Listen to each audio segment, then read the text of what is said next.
It's been more than a year since the outbreak. It took from me everyone I loved.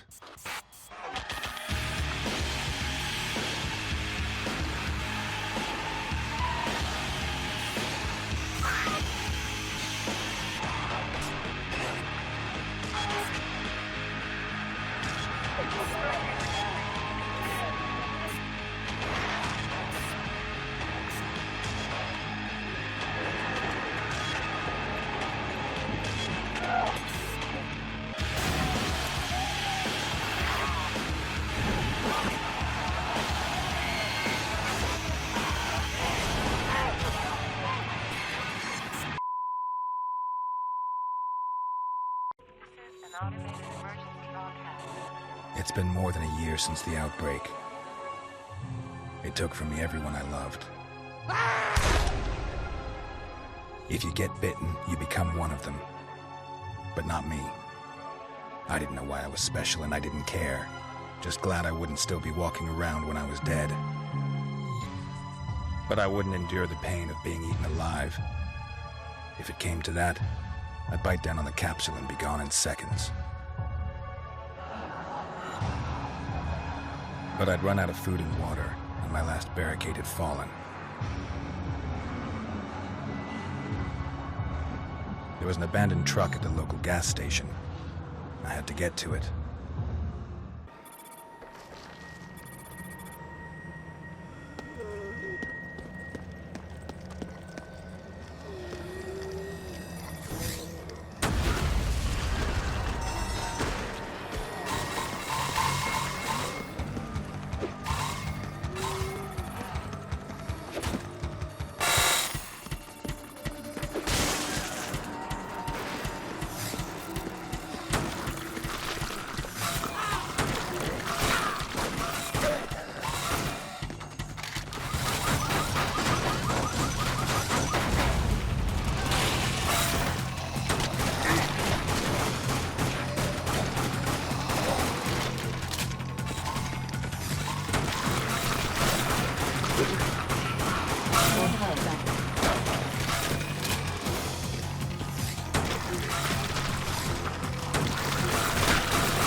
A feeling of satisfaction came over me as I mowed them down one after another.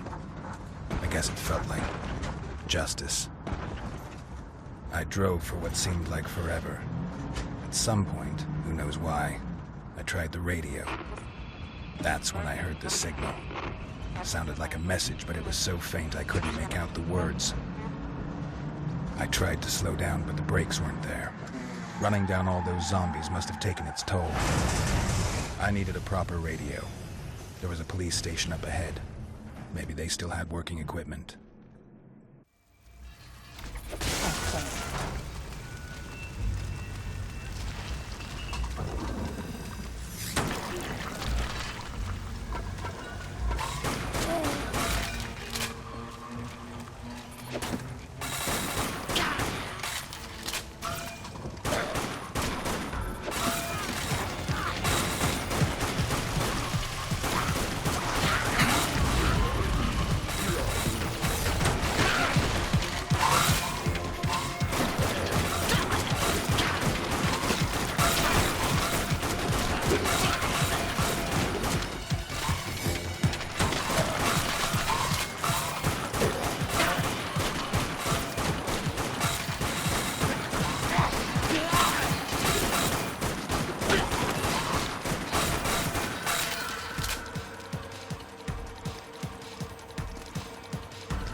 The station was in bad shape.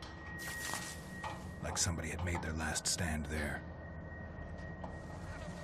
There was an officer who no longer needed his radio. Amidst the static and interference, I could almost make out a word or two.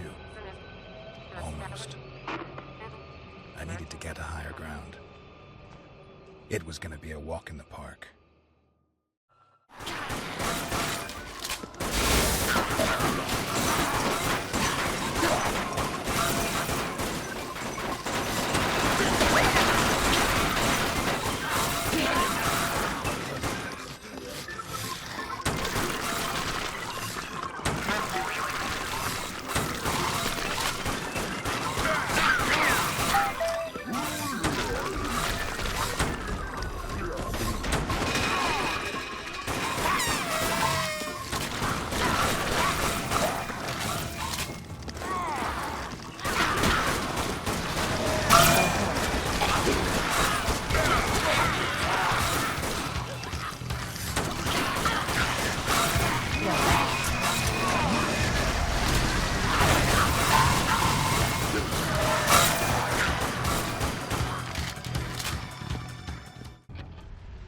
skyscrapers had once stood tall and proud, guarding all they surveyed. But they couldn't stand against the flames that now tore through the foundations, melting the frames from the inside. One building was untouched by the hellfire, but the flames were drawing ever closer. I had to hurry.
Finally, the signal was clear.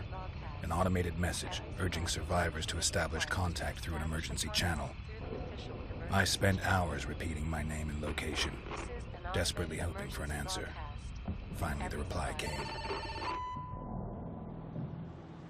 It's good to hear your voice, Mr. McReady. It seems that you are unaffected by the virus. That is an extremely rare condition. Some even say impossible. You should be thankful. My name is Doctor Morton, and I work for Egogate Pharmacy. I'm sure you have heard of us. We are conducting research into a cure at a secure facility. Your life is far more important than you may realize. But though you may be immune to the virus now, it's only a matter of time before it mutates. So what do you want? Your DNA holds half of the key to a cure. The other belongs to the first victim of the virus, Patient Zero. His name was Douglas Bane. He was treated at a hospital not far from your current position. Go there, find the medical records, and locate his body.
As I was closing in on the hospital, I called Doctor Morton back. Tell me, Doc, what's 3 times your size, has machetes for hands, and skin as tough as a rock? I couldn't say, Mr. McReady. I'm not privy to every bioweapon experiment the government conjured up to fight the epidemic. Damn thing almost cut me into pieces. Just get me the tissue sample, Mr. McReady. I will talk to you then.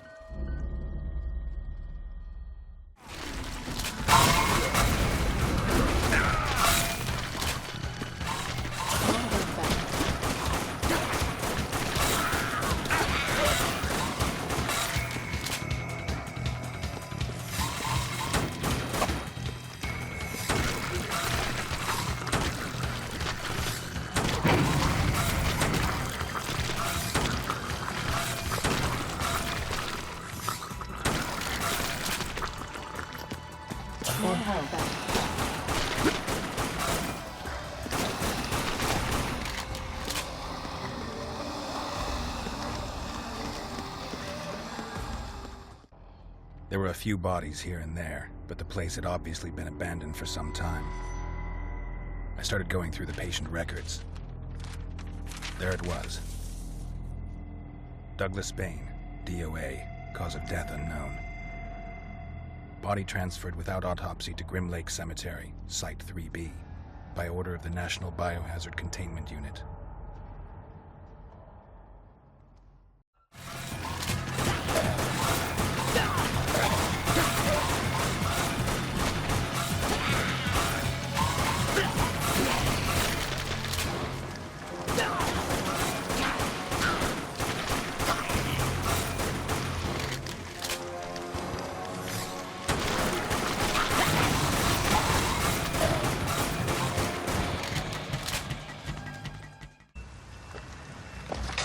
As I started to dig, I remember hoping the body would still be in a condition to be of use.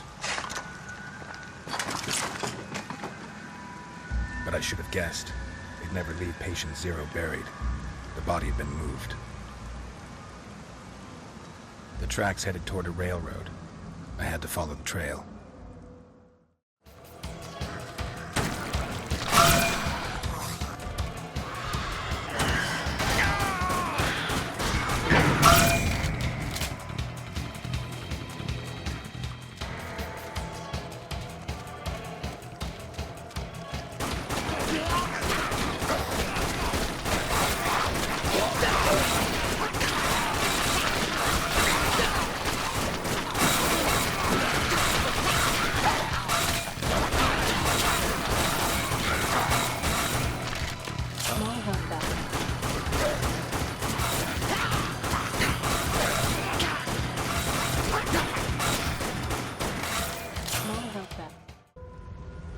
I found the transport, but the cargo had been loaded onto a train.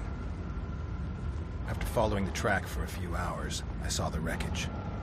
Who knows what had caused the crash, but Bane's body wasn't there. The nearby harbor seemed to be the only way they could have gone. Maybe there was still a boat left intact.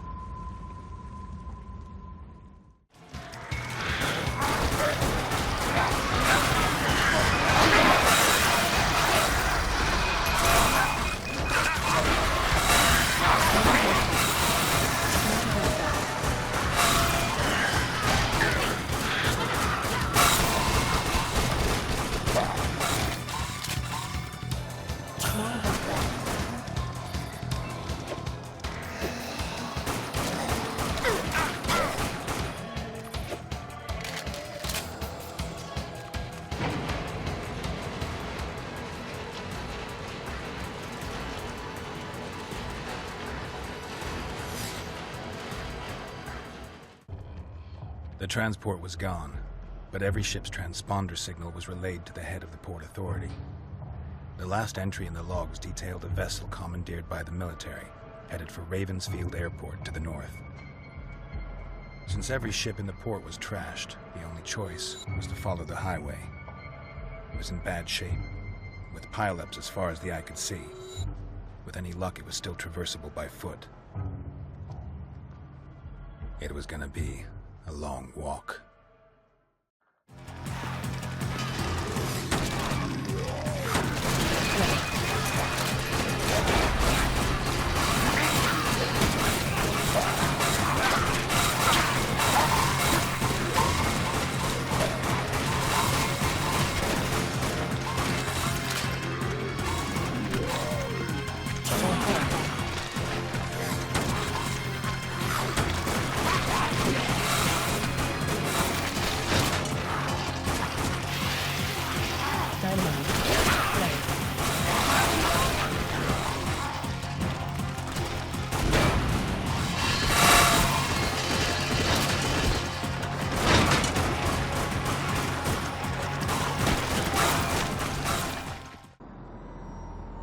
Whatever the Army had planned, their operation had been cut short. The container had leaked. I finally got my sample, and a fully fueled ride out of there. The Army had planned to wipe out the infection by deploying nukes. The warheads were armed, so I hit the button.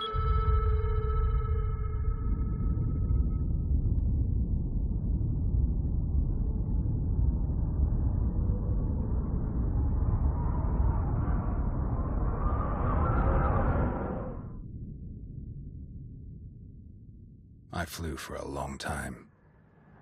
Everywhere looked the same, a dead world. A secluded underground bunker sounded as good a place as any. After hours of flying, I finally approached the Egogate facility. They were probably going to push and prod me for the rest of my life, but I was tired of running and hiding. So, Mr. McReady, did you get my tissue sample? Yeah. Here's your sample.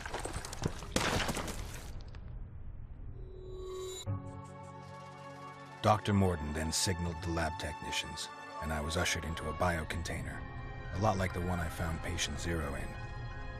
The doc told me they'd found a way to fuse my DNA with that of patient Zero's, turning me into a living source for the cure. But I guess that's what they told everyone. There was no cure. I was to become a bioweapon like the others before me, immune to the virus, programmed, obedient. Of course, they didn't know about the cyanide capsule, still hidden inside my mouth. Since I was no good to them dead, I bit down hard. When I flatlined, Dr. Morton rushed to open my container. But he was right. The virus had mutated, and I was no longer immune. He was my first kill.